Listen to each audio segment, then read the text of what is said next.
What's up, everyone? This is the God King Lord coming back with part 3. And again, what we're doing is we're doing the series on giving of your money. You know, like I said, I went through the series of tithing. I completely destroyed. Through the spirit of Yahweh Ba'Shem Yahweh Shai, you know, Yahweh Ba'Shem Yahweh Shai put it in my spirit to destroy this tithing doctrine. He put it in my spirit to rebuke these Hebrew Israelite leaders and these no good pastors, and put it in my spirit to free y'all from a satanic doctrine of tithing 10% of income, thus making you not aware of how to give of your money. You know, just a quick comment before I go into this scripture. I used to defend Hebrew Israelite schools like crazy. Everybody came up and said one West this and one West that. All right, y'all, I took a look at that. I realized the 12 tribes of Israel sign is legit. There's books to prove it. Hispanics and so-called Hispanics and Native American Indians are our brothers. I don't give a damn what anybody say. I don't give a damn about. I care about evidence and proof. Oldest 10 Commandments was found in New Mexico, proving the so-called Mexicans are Israelites, because the so-called Mexicans, when they had that, they had all the things that are there. They had the oldest 10 Commandments, and also there was something there that they prayed to. You know, they prayed to.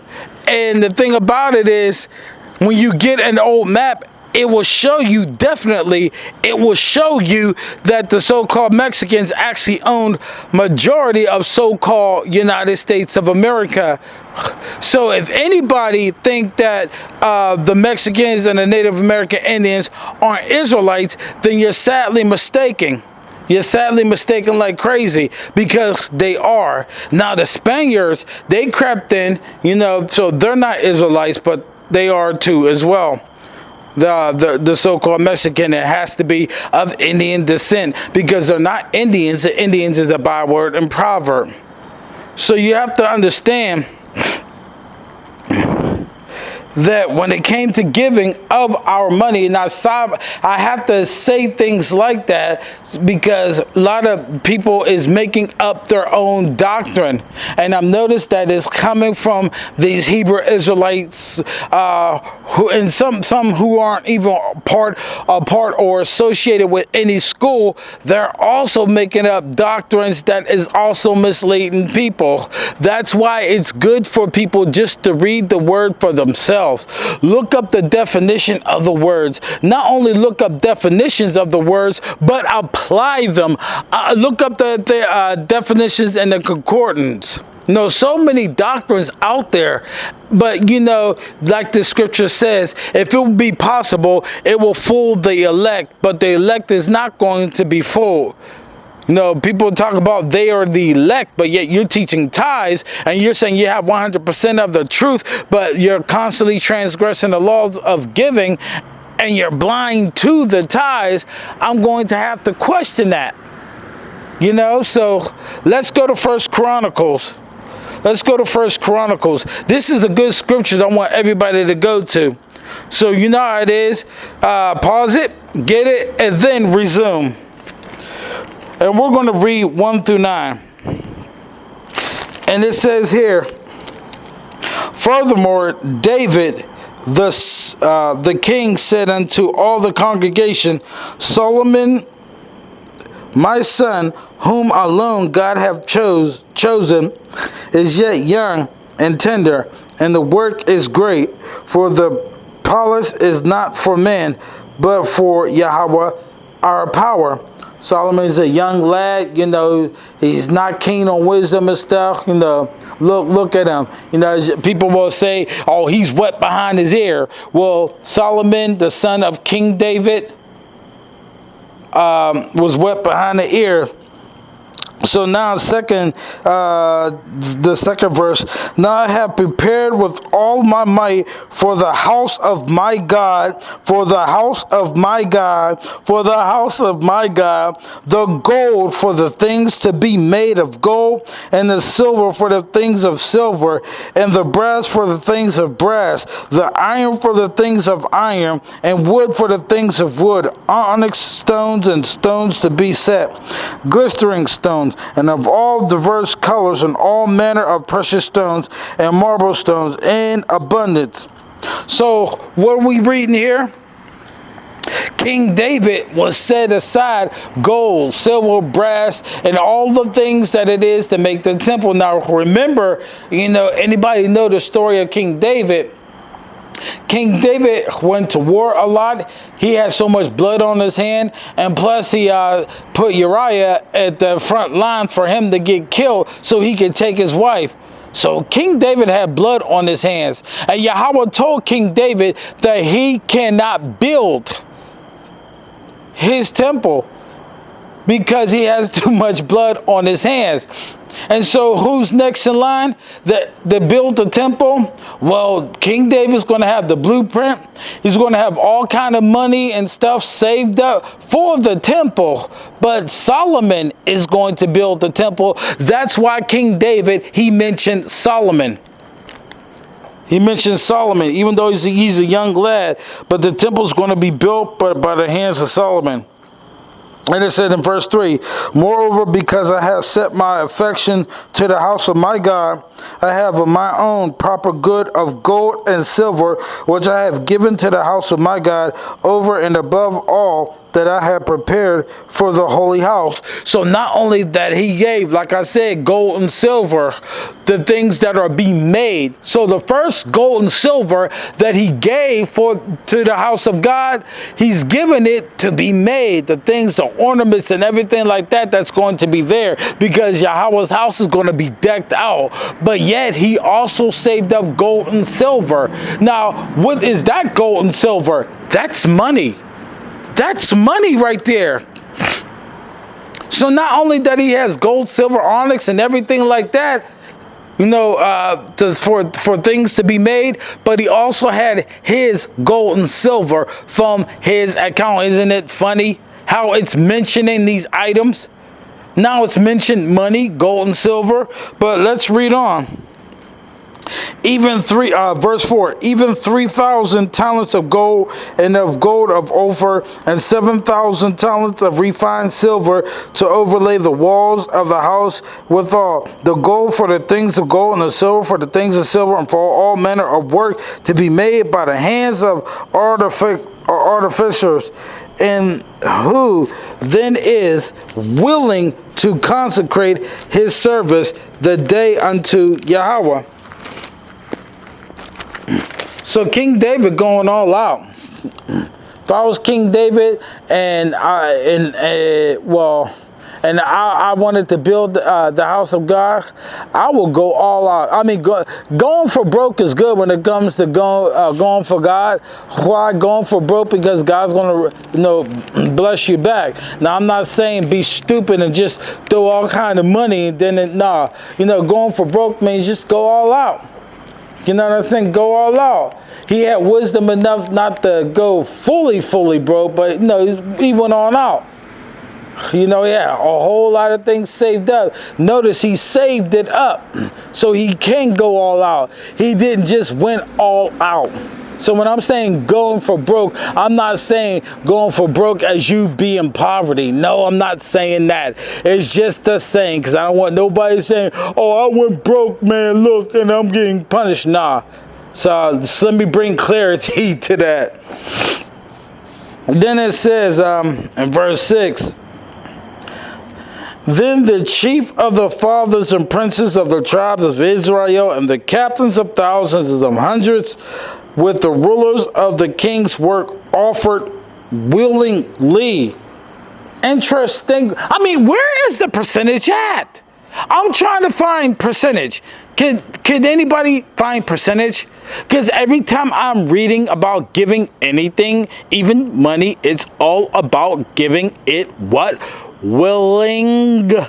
Willingly. Say it with me, Israel. Willingly. Verse 7.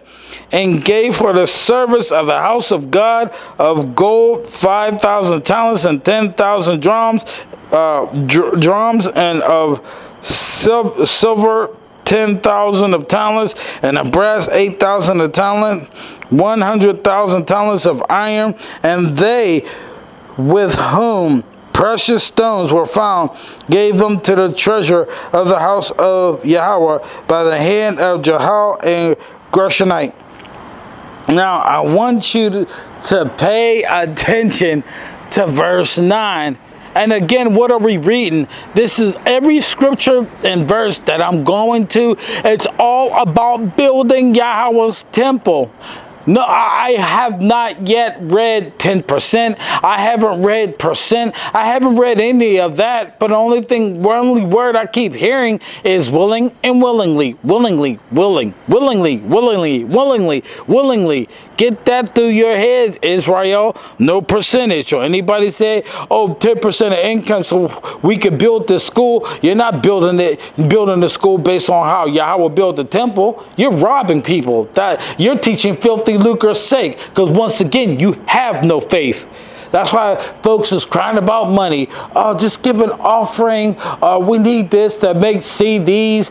We need this to make that. Well, if you taught people how to give, you probably wouldn't be going through this crap. But you're going through this crap because you're cursed, because you're teaching people to tithe, and tithes ain't money. So you should be cursed. Now you got some leaders talking about, always making videos and stuff and talking about people need to give, and please give this, and oh, please give that. Well, let's see if the way King David gave, you know, he set the example on how to give. Let's see in verse 9 how the children of Israel gave. In verse 9, then the people rejoiced, for that they offered willingly, because with perfect heart they offered willingly. Oh, let me read that again. And it says, with perfect heart they offered willingly to Yahweh, and David the king also rejoiced with great joy. So what is it talking about? That's a cut on all tithing doctrine again. Why? Because they gave willingly with a perfect heart. So if you're going to give of your money and give of to upkeep the temple, or I would just say upkeep your the school, you're going to have to give willingly. That's a perfect heart. So if you're giving 10% of your income, that's a wicked heart. Oh, dear God, I told you. That's why I didn't want to say too much. I just wanted to stick on tithes because I'm showing you the contradiction.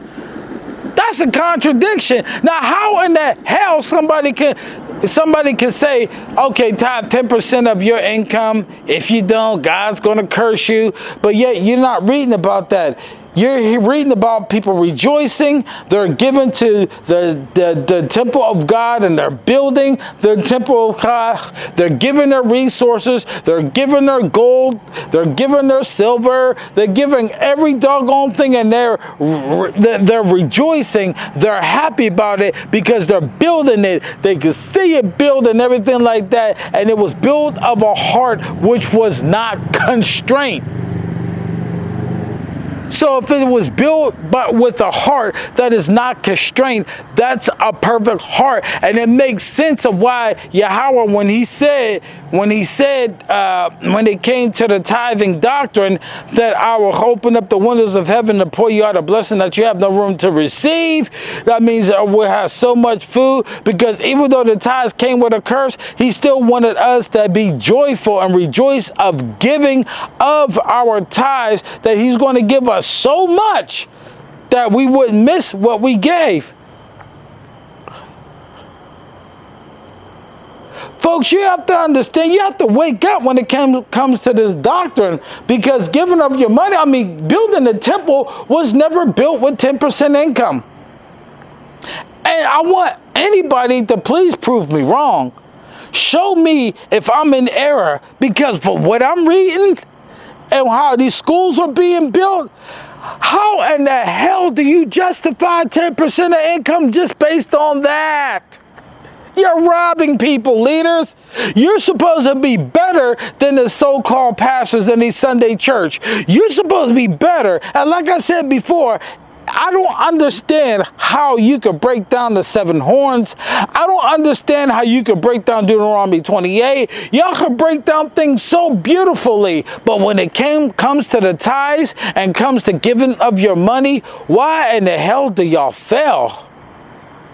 Like I said before, I think it's because y'all don't have faith in the members of giving. Because if they find out that only thing they have to do is give willingly, that $40, if they make $400 a week, some may make $600 a week, sending $60. 60 times 2 is 120. That's 240. That's 240 every single month off of one person.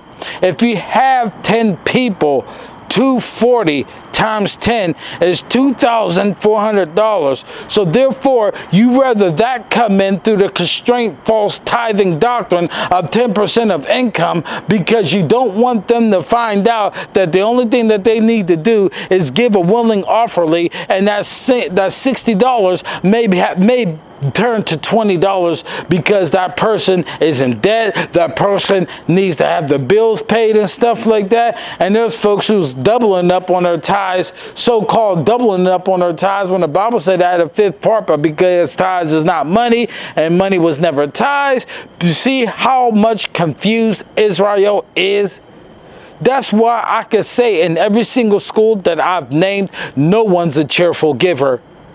No one's a cheerful giver, and that tithing doctrine is a lie. So we have major problems in these schools.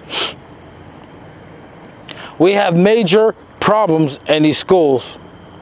And it's time folks wake up and understand. I'm still stuck in an Old Testament. There's still scriptures I need to pull from the Old Testament, because once I get to the New Testament, there's only probably 4 that I need to go through, because 4 in the New Testament that I go through is just going to shut everything down. Then I'm going to hit Paul. So what am I doing? I am showing everybody the contradiction between the tithing doctrine and the giving of your money doctrine, because it's always going to contradict this itself. And you see the major contradiction. Now, I'm doing a tithing video and the offering video, not just because I want to help y'all out. I'm clearing my name because I was done wrong in the school called HYK. You know, I was done wrong. Hey, I debated it. Now everybody's going to see that I was telling the truth. And I want everybody that's listening, you know, to get my videos out. Share my videos. I have 2 channels. You know, I have almost 1,000 subscribers on one channel. I want a lot of subscribers on this channel, because I'm going to be coming hard with other videos too. But I'll be back with part 4, either 4 or 5.